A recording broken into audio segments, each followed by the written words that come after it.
is Nationwide, and I am Bintu Aliu Sumonu. Thank you for joining us. The federal government has again reaffirmed its commitment to the unity of Nigeria. President Muhammadu Buhari stated this at the launch of Buhari Unity Band in Abuja. President Buhari, who maintained that the unity of the country will not be compromised, pointed out that with the determination and cooperation of Nigerians, Nigeria would remain strong and united.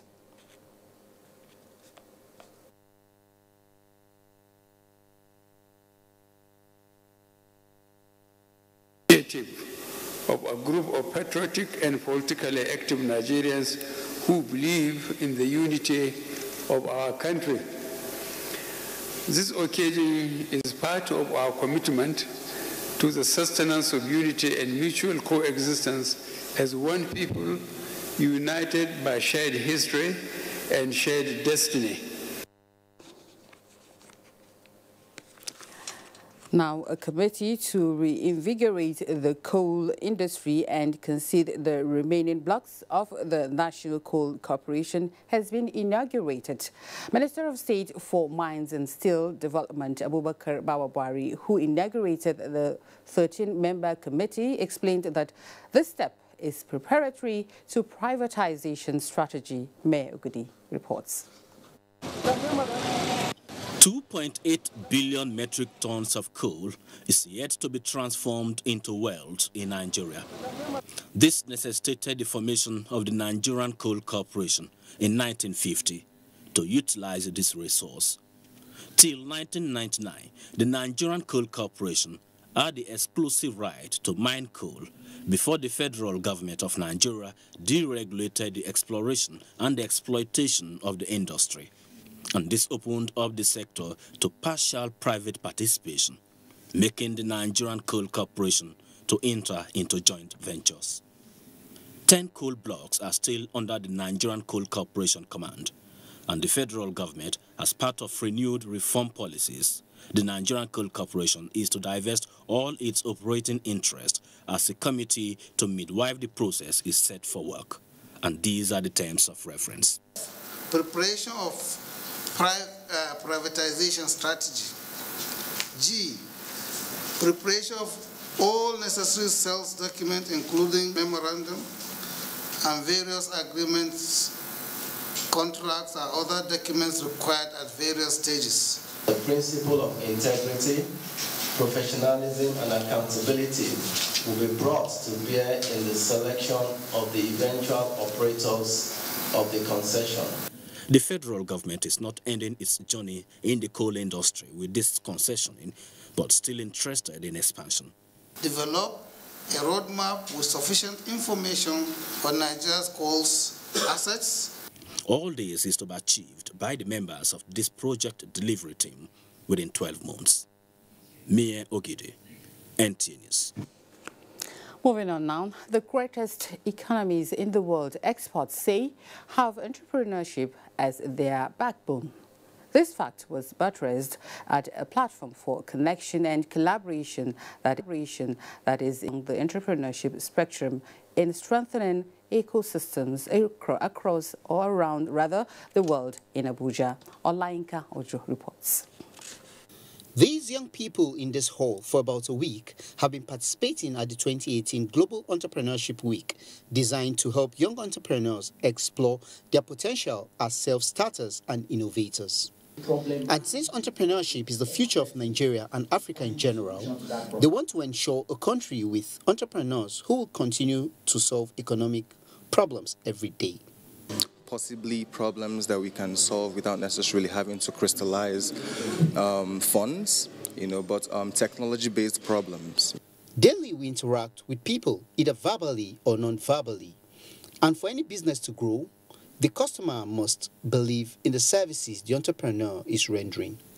Research shows that people believe you're non-verbal 80% more than your verbal, because they believe the non-verbal cannot lie, your body can't lie, all those ambience can't lie. And they paint a truer picture of who you really are, what your core is. A startup must avoid loans, taking loans, because it's kind of difficult to start up a business with a loan, because you're not sure about the first year of the business. Global Entrepreneurship Week, which started in 2008, today has more than 10 million participants in 170 countries across the continent. Olayinka Ojo, NTA News. Now, the federal government says it is poised towards revamping all sectors of the economy through harnessing the vast potential embedded in science and technology. Minister of Science and Technology Ogbonnaya reiterated this at a lecture to participants of Course 27 at the National Defense College in Abuja. Defense correspondent Olajide Bello reports. Building a base for development of future Nigerian professionals in science, engineering, and allied professions. The programs of the Ministry of Science and Technology are aimed at securing a sustainable future for the youth. The federal government's interest is that the knowledge acquired from the natural sciences needs to be brought to bear towards tackling the nation's overdependence on importation of goods and encouraging local patenting.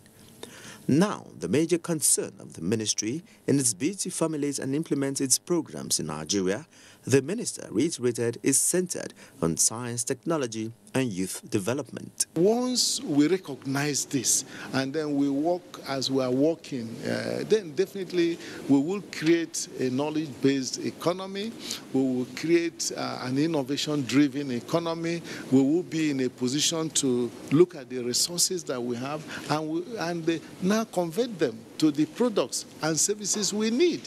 And we should be in a position to now export them. We shouldn't just be exporting petroleum products. No. Dr. Ogbonnaya highlighted some of the major developments by the federal government to include the National Science, Technology and Innovation Policy, National Science, Technology and Innovation Roadmap 2017 to 2030, Presidential Executive Order 5, and National Strategy for Competitiveness in Raw Materials and Products Development in Nigeria. From the National Defense College in Abuja, Olajide Bello, NTA News. Now let's turn to the agricultural sector. The Senate Committee on Agriculture and Rural Development has emphasized the need for more collaboration between related agencies and development partners to scale up performance in the sector. This was prominent in discussion between the committee and agencies and parastatals of the Federal Ministry of Agriculture. National Assembly correspondent Omotola Omojola has details. Hearing on the budget performance of the agencies for 2017 and 2018 and the various challenges to effectiveness in their performance, the committee encouraged them to do more to ensure that their outfits meet expectations. There are development partners that are always desirous of helping us as a developing country to improve our agriculture. They come and propagate the issue of food security and what have you. This can only be done if we are able to have the appropriate gearing.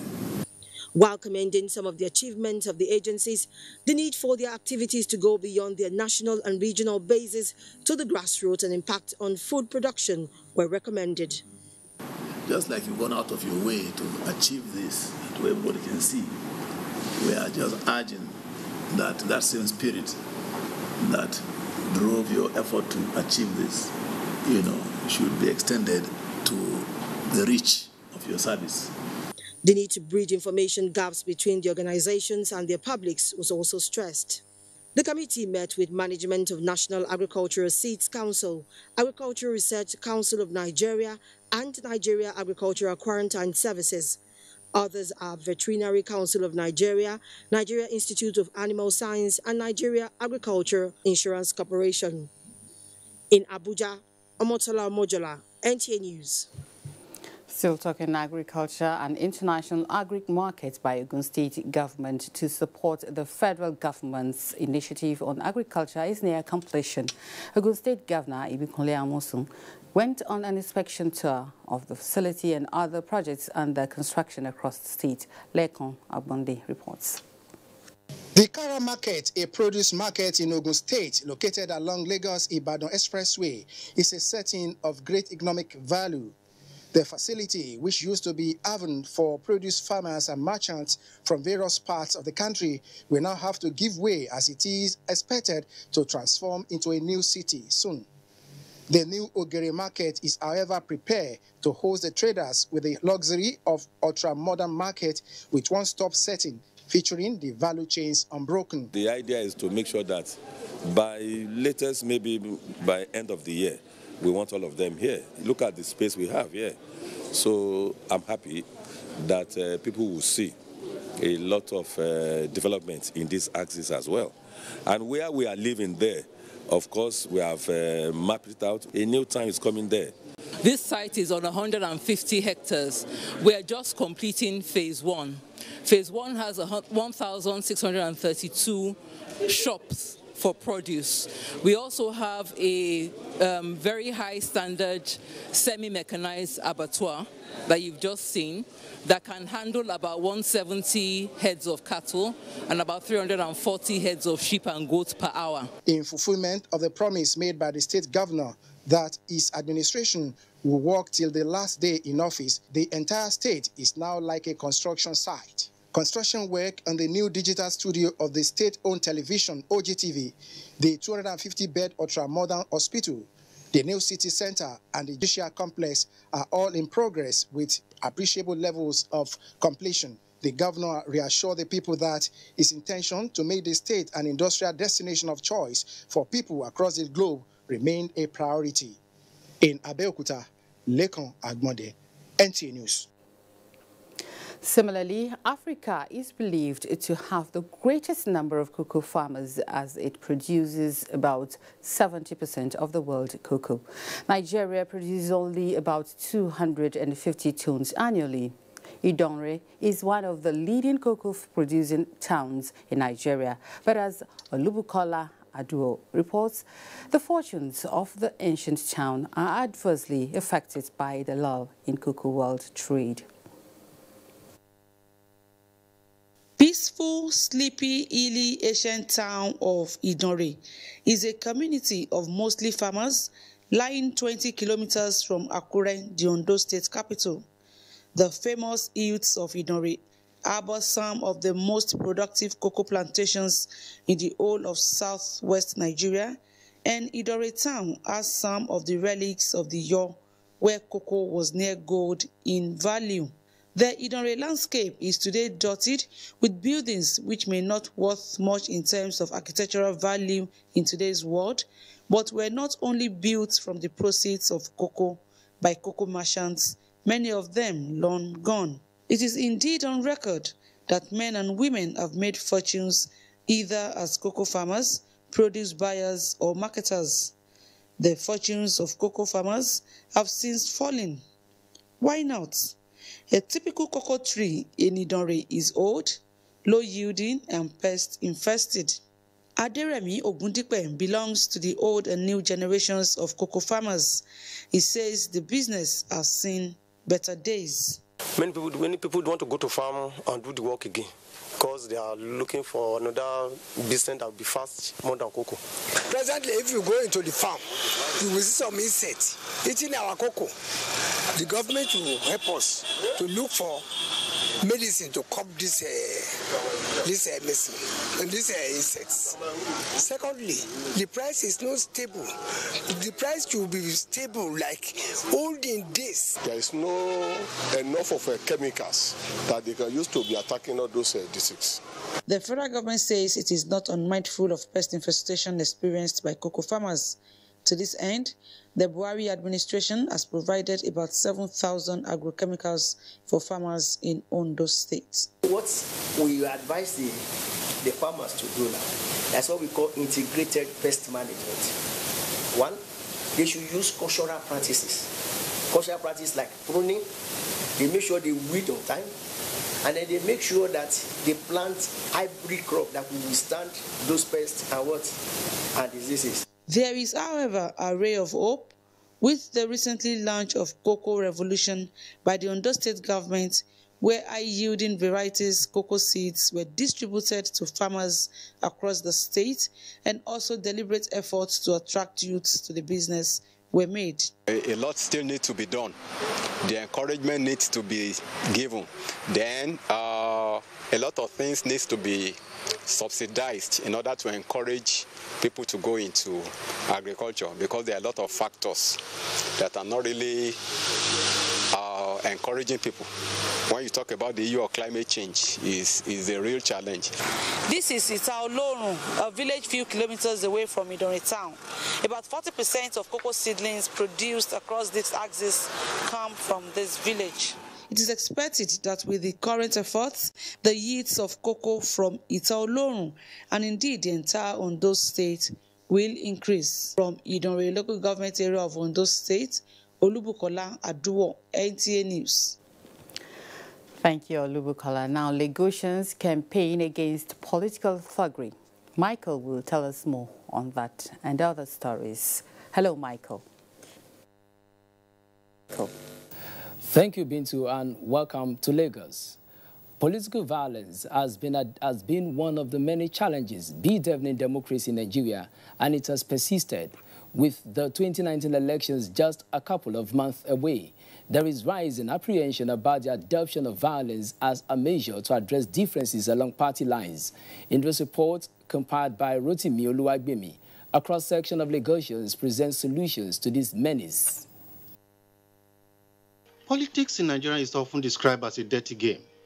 This is because of the many negative practices that have become its character. One of these is political violence, which has done Nigerian politics since the First Republic. Thugs, loyal to diverse political interests, have killed, maimed, and generally caused mayhem to serve the interests of their principals. Across the country, there are various thoughts that have become associated with political violence and are recruited by politicians. The consequence is that the political space is not free, and might is gradually becoming a major ingredient for political participation. With political campaigns scheduled to commence by November 18th, there is a sense of apprehension among Nigerians. The youths are the leaders. We are the leaders of tomorrow. So they should not allow anybody to...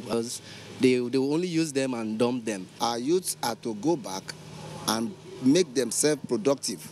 They should desist from every act of violence. They should not allow anybody to use them or to be used against the coming election. What I just pray for is free and fair election. So all this our youth that they will give you 1 naira, you go and fight, go anywhere. Those fights, we don't need it now. Let's just focus. Let's just pray. If they are more engaged in other things, I don't think they will be having time for any violence or anything. To the youth, I would like to advise that they shouldn't involve in any kind of violence. I would rather advise the youth not to be violent in the election. We are hoping for a better election, free and fair election. However, there is a campaign that elections should be viewed as a game of give and take, rather than a do-or-die affair. Lagos State Governor Kumi Ambodi has advised the electorate to vote in credible candidates has high integrity will impact on the nation's gross domestic product, GDP. The governor gave the advice when he received the national leadership of the Gospel Businessmen's Fellowship International, who paid him a courtesy visit at the State House, Alausa. Nusa Osula reports. According to the governor, the country stands to benefit a lot when good business practice is combined with excellent moral and religious values, saying such would obviously result in growth and developments for the benefit of all. Seeing Nigerians from diverse background converging for a purpose. So it's the purpose sometimes that creates the inspiration for the likes of us to just believe that, okay, what we're doing is right. Because they are finding elderly people who have actually toiled the country and have actually established themselves. And I decided to move away from the issue of religion and coming in as business people to use it to, fertilize the nation. The leader of the delegation and national president of the fellowship, Ifeanyi Odedo, said the team was at the Lagos House to explore partnership in key areas to grow the country's GDP, such as housing, the agro-industry, security, and information and communication technology. When we get it right with the heart of men, I believe we would have been on course of driving excellence in our political life, in our social life, in our economic life. We often will identify what we call corruption, but the antidote to corruption actually is integrity of the heart, the fear of God, respect for humanity and the society. The president commended Governor Ambode for his giant strides in the last 3.5 years, saying it was commendable that he had given priority to people-oriented policies and programs. In Lagos, Nosa Osula, NTA News. Former Special Senior Assistant to former President Goodluck Jonathan, Waripamo Oweadu Dafa, is challenging the jurisdiction of the Federal High Court sitting in Lagos to hear the amended charge in 1.6 billion naira money laundering charge brought against him by EFCC. Vera Chiweba, who was at the Federal High Court, reports that Justice Muhammad Idris has reserved ruling for tomorrow. The two accused persons, former Special Senior Assistant to former President Goodluck Jonathan, Dudafa, and Joseph Nna, a banker, were first arraigned in 2016 on a 23-count charge of conspiracy to conceal the proceeds of crime amounting to over 1.6 billion naira. EFCC had alleged that between June 2013 and June 2015, the two used different companies to launder the money. At the commencement of proceeding today, the accused raised objection to the jurisdiction of the court on an amended 22-count charge preferred against them by the EFCC, on the ground that Justice Muhammad Idris is sitting on a fiat and therefore no longer has jurisdiction to hear the suit in view of the amended charge.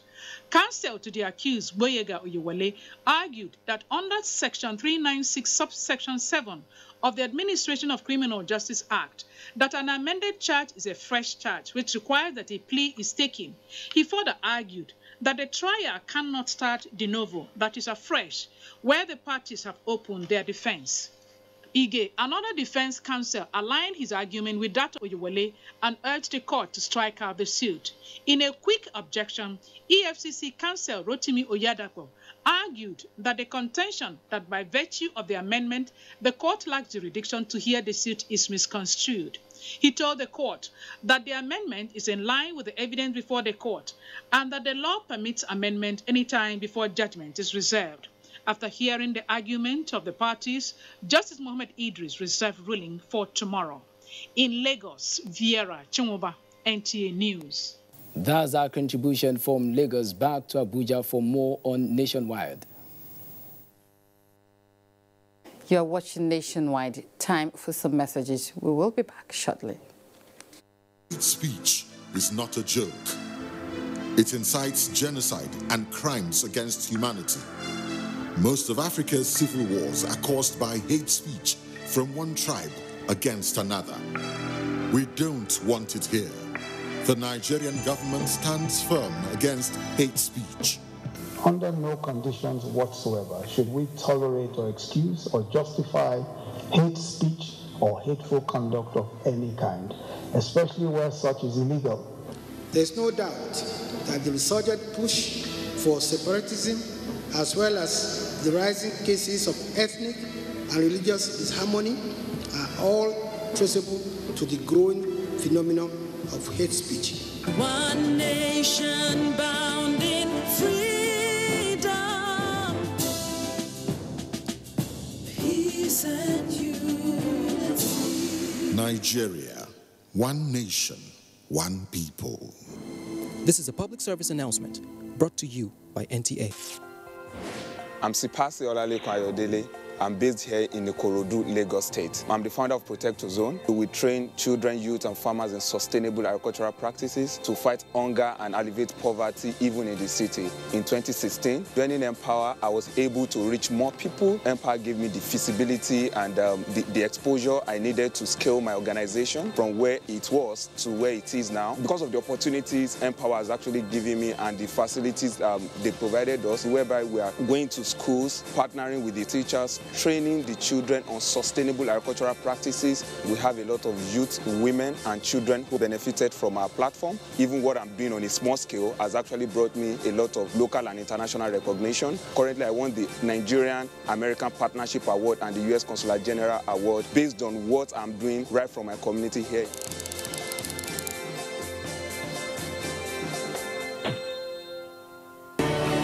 Join us every Saturday by 10 p.m. for Eye on the Road. The program from the Federal Roads Maintenance Agency, FEMA. We'll bring you highlights of policies and programs on road maintenance. You'll hear from road users as well as those charged with maintaining the roads. It's interactive, it's informative, it's educative. It's Eye on the Road, showing Saturdays at 10 p.m.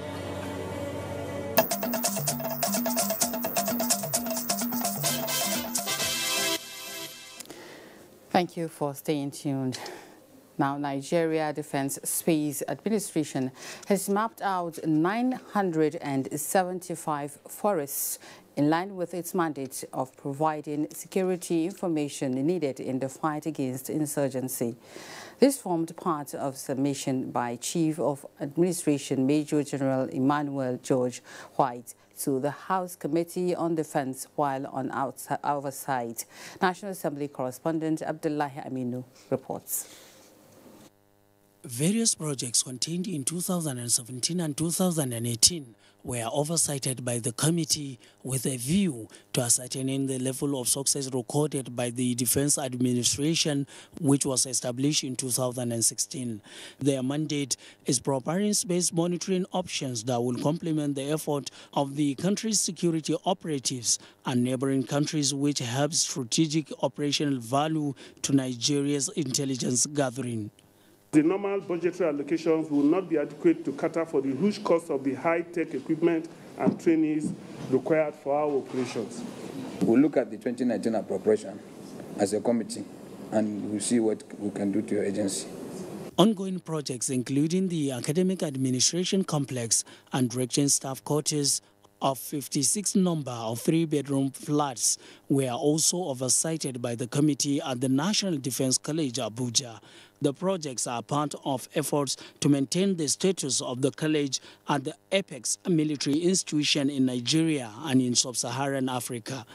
And the Defense Research and Development Bureau, which establishment bill passed second reading on the floor of the House of Representatives, the committee chairman commenced his role of formulating policies and monitoring of military training programs. With unique challenges, you must devise a unique way of addressing them. I really appreciate you. That is the main reason that we took up your budget and gave you budget within the 2018.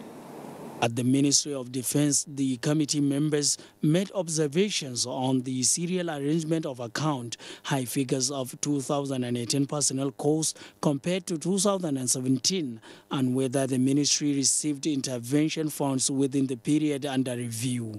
The committee resolved to meet with the ministry for clarification on some procurement processes. In Abuja, Abdullahi Aminu, NTA News. Now from security, we move to judiciary. Experts in the nation's justice system have called for a forthright prosecution and trial of high-profile financial crime suspects. The call came in a workshop for heads of courts and other stakeholders in the evaluation of the fight against corruption. Judiciary correspondent Femi Okewu reports.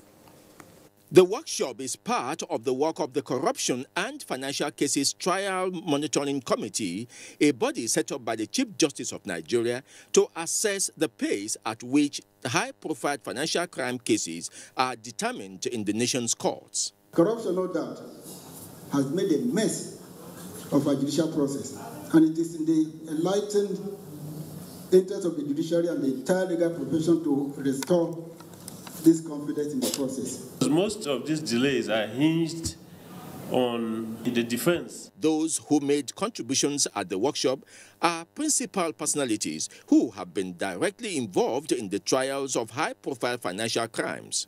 They lamented that the slow pace and lack of diligent trials gave the impression that the judicial process are sometimes compromised whenever a high-profile or politically exposed person is involved. Multiple charges filed by the prosecution is a disaster, I think, in the Nigerian terrain. So they should see themselves not merely prosecuting the individuals before them, but they are also protecting the entire society from crime. High-profile financial crime cases have continued to provide the biggest test for the administration of Criminal Justice Act, even 4 years after its passage. This workshop, therefore, helps to evaluate its usage and see what progress can be made in its usage in the coming years. In Abuja, Femi Okewo, NTA News. Now, Nigeria has been described as not politically ready for state police. A guest on Good Morning Nigeria gave this opinion while taking a look at the system of policing alongside other experts. Akila Okpanachi reports. Former governor of Edo State says policing at the state level should be handled by people who understand the state affairs, language, and the culture of the people for effective management of crimes and insurgency. We need more police. Even at the federal level, the number of personnel has to increase. But in addition to that, we also need more police at the state and community levels. In that way, you ensure that policing is done throughout all the nooks and crannies of the Nigerian society. Professor of Police Studies, Professor Olu Ogunshaki, however, advocate the creation of more jobs to reduce the rate of crime and poverty in the state and the country in general. As it is now, we have community policing. It's been around for a long time. It's a philosophy, but the reality is, if you go to state police, you will have the same stuff called community policing. So community policing is a constant. State police is what you're trying to introduce, which is not going to work at this time because of our regionally based government. Retired Assistant Inspector General of Police, Tambari Yabu, blames the fundamental problem of policing in Nigeria on lack of proper equipment and weapons to effectively fight crime and not on the policing system. Community policing means, partnering with the police officers who are around, not minding where they come from, and trying to find solutions to your problems, to your criminal problems. They, however, advise the government to look critically at the issue of state police before implementing this system of policing. Alika Opanachi, Arua, NTA News. Now, as the year runs to an end, the Nigerian Army says it is important to refresh the knowledge of military drivers on road safety techniques, particularly under hazardous conditions and having other road users in mind. Commander Defense Headquarters Garrison Brigadier General Olubumi Irefin said this when he visited the Corps Marshal Federal Road Safety Corps in Abuja.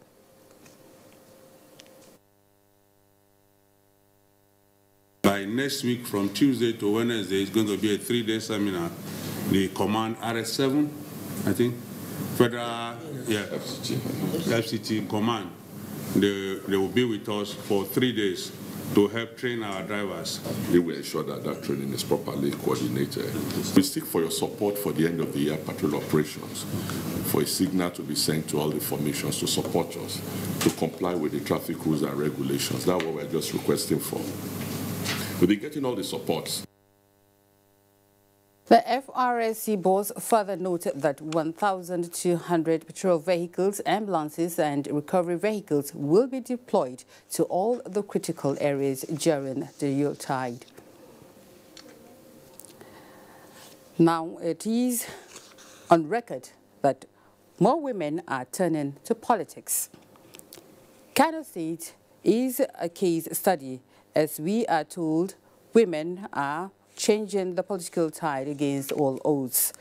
In 2019, 7 women will contest for the office of governor alone and on other platforms. Yohannes Hassan Barrow says this is considered as a test for one of the most popular states of the Federation in gender-sensitive Kano State has more than 5 million eligible voters expected to exercise their franchise in forthcoming general elections. There are 1,247 candidates contesting under the platform of 91 political parties. Out of this number, 54 are vying for governorship posts, among them 7 female candidates. The political parties that yielded female candidates include AD, DPC, RBNP, NUP, CAP, FDP, and UPP. Before now, it is unthinkable for female politicians to seek for any elective post, even at what level. But now, with the wind of change blowing across the political arena, there are 7 gubernatorial candidates who will contest in 2019 general elections. Hajia Maimuna Muhammad is among those seeking election into office of the governor of Kano State. We women are always left back. If I succeed, I want education, health, roads, and empowerment for our youth. This is the first time this number of women are showing interest in the office of the governor in the state. Women being more pathetic and down to earth, and their personal needs are not as much as what the men need. I think if they do succeed, I think they'll do better. The state resident electoral commissioner Risco Arabushehu said women are also key players in the country's next year's electioneering process. You know, we started with the display of the information, personal particulars of the candidates that we received from the INEC headquarters. And these forms were the ones submitted by the political parties and their leadership at the national level. Looking forward for 2019 general elections to see whether among these female politicians will unseat the incumbent governor of Kano State. In Kano, Yahana Sahasambaro, NTA News. Similarly, a developing country such as Nigeria has a lot to gain from a globalized information system, as well as having much to contribute to the world as one of the largest in Africa and south of the Sahara. Timothy Yusuf reports that the Association of Women Librarians in Nigeria is one of the latest group of Nigerians taking up this challenge. Cordelia Adikwe, principal librarian, has worked for more than 30 years in the library of the Ahmadu Bello University, Zaria. She believes that in as much as she would want to be informed about the world, she would also want to inform the world about her worth, especially in contributing to national development. Gender is not an excuse. That you are married is not an excuse. That you have children is not an excuse not to be at the top of your profession. So you have to put in extra time and do your best. The two-way traffic of information sharing for national development is the reason for this convergence of women librarians from across the country. As the traditional custodian of information, librarians in the 21st century need to be aware of these significant changes and as such employ their technological know-how and intellectual masterpiece in order to retain the leading role of the library information needs. Many of the librarians have been taken out to do website design. So it's not just librarians and books alone. The book is just one way of getting information. In many areas, we provide information through the internet.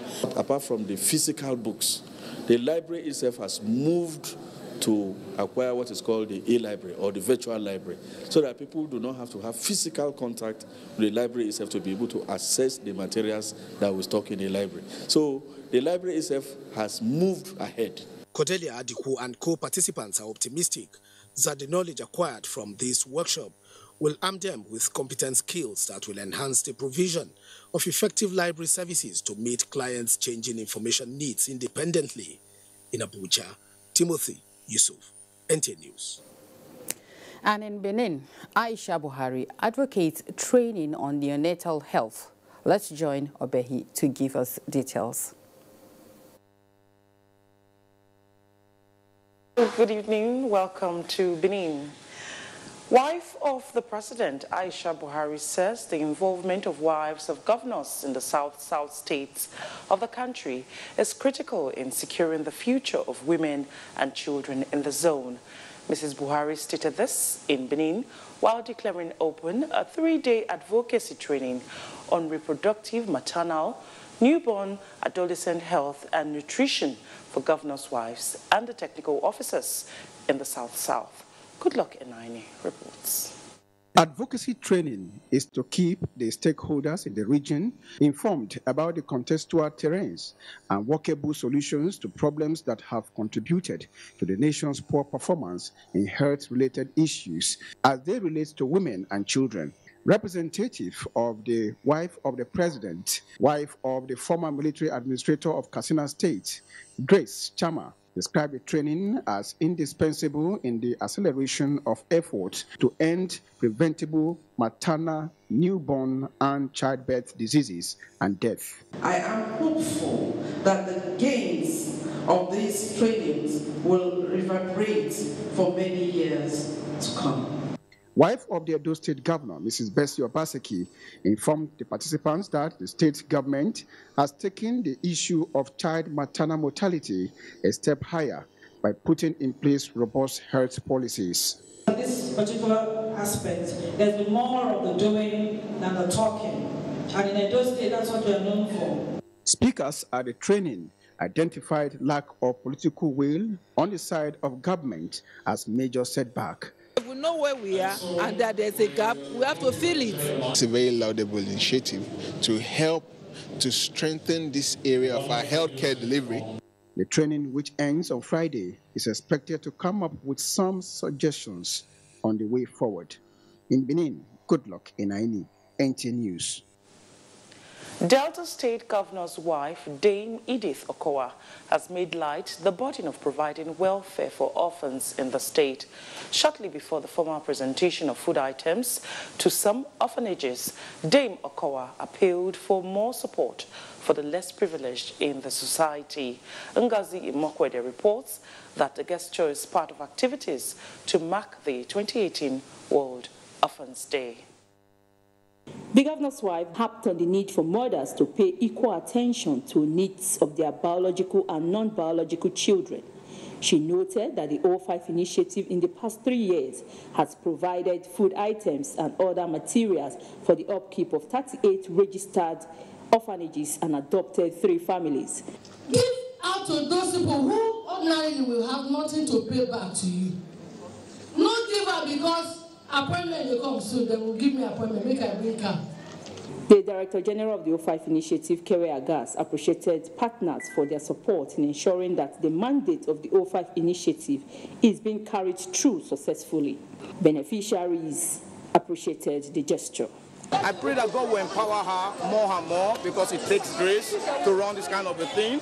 Since when I enter in orphanage the work, I never see this kind of thing before. Now only God will bless her. Because now this government, I can't see say that they work, they go the grassroots, go meet the people, go know what they want to solve their problem. The World Orphans Day is set aside by the United Nations each year to raise awareness to the plight of orphans and displaced children around the world. In Asaba, Ngozi Mokwede, NTA News. Obeying traffic rules and other safety regulations have been identified as necessary to reduce road crashes and abolish the myth associated with the last 4 months of the year, popularly known as Ember Months.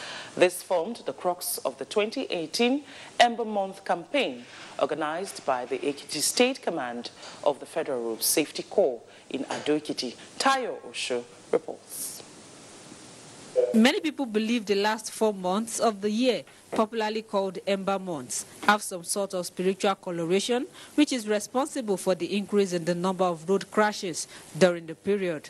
This necessitated the Ember Month campaign by the Federal Road Safety Corps, FRSC, to change this notion by sensitizing road users on the need to take safety precautions. We have been directed to continuously engage critical stakeholders in all the disturbing and burning trends of killing and maiming on our highways. Various stakeholders also spoke on the importance of enlightenment programs to have safer roads. The theme of the 2018 Ember Month campaign is Safe Driving, Safe Lives.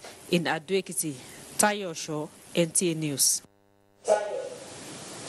That's our contribution from Benin. We now join Bintu in Abuja for the continuation of Nationwide. Thank you. Now on Nationwide from Abuja, we will take a break. More news when we return. Fake news which is shared for malicious purposes is a danger to our peace and security in Nigeria. Misinformation as fake news is a serious threat to our hard-earned democracy and promotes hatred and misunderstanding between our communities. We are all responsible for stopping the spread of fake news in its tracks. So, always check the source and credibility of any news item. Say no to fake news. This message is brought to you by the Federal Ministry of Information. You have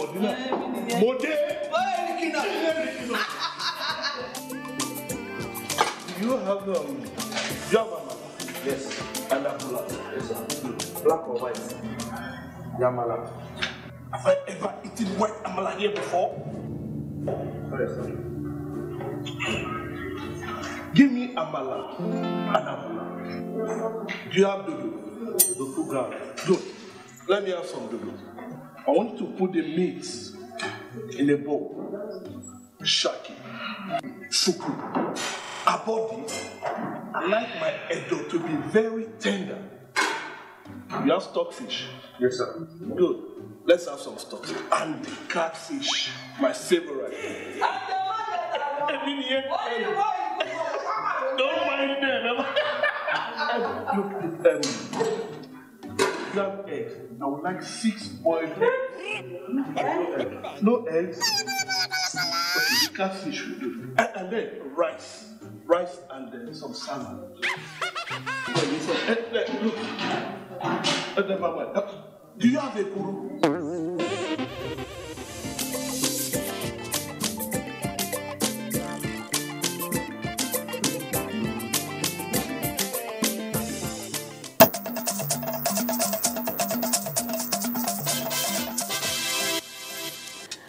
You're welcome back. Now, an opportunity is being provided for electricity consumers to decide who supplies them with their domestic and industrial energy needs. This is following the introduction of new policies that allow individuals and small power energy generation companies to come in and complement the big players in the business of generation and distribution. These are some of the areas which the Buhari administration is focusing on and its determination to stabilize the power sector for national development. Usman Aliu takes up from here.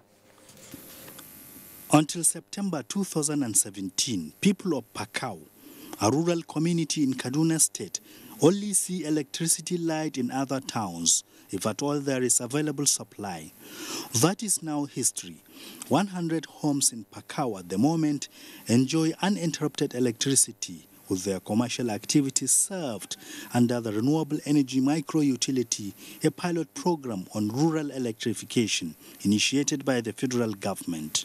We appreciate, and then this solar, we have enjoyed it because it's the light that we can give always. This is one of the policies to provide more communities with stable and affordable electricity and also reducing pressure on the national grid. We have meters installed in every home, whereby power consumed is paid for by the community in order to maintain the project. I think that's a very critical aspect of any project, maintenance and long life. And this we aimed to deploy for this project, which we have. This time also, investors are developing more confidence by injecting huge resources in the Nigeria's power sector, and the government delve into capacity development, providing better infrastructure to meet the targets of incremental, steady and uninterrupted power supply. Now, about 30-something companies have applied for that eligible customer. They are mainly factories and industries. And they are connecting directly to their generation companies, saying, let's take our power direct, and they are going to TCN carry the power to us, and we have told NEC, the disco that is affected by such a customer moving to a GENCO, put in a price compensation for him.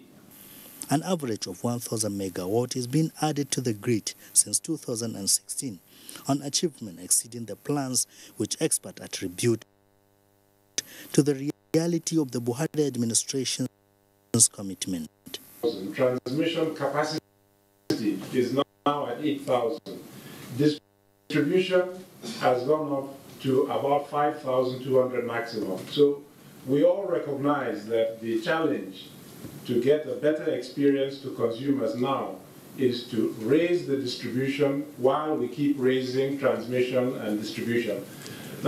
With the steps taken and the progress making, observers believe that Nigeria's history of electricity inefficiency will change for the better. In Abuja, Usman Aliyu.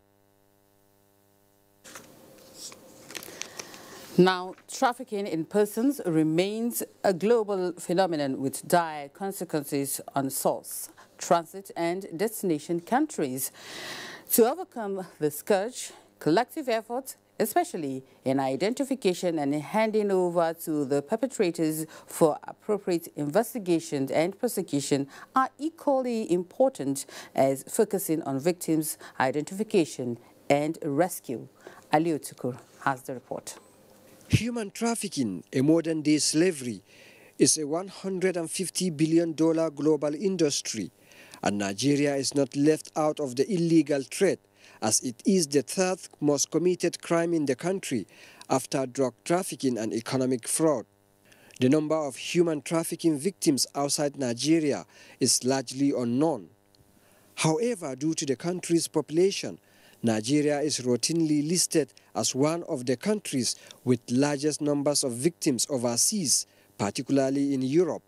Against this backdrop, NAPTIP, in collaboration with police and immigration liaison officers of foreign embassies in the country, held an interactive session to share information, intelligence, and best practices to improve the capacity to tackle the global challenge. In 2016, we know that over 34,000 Nigerians made the trip across the Mediterranean Ocean, and so I would say that it is a significant issue for all of Europe, including the UK.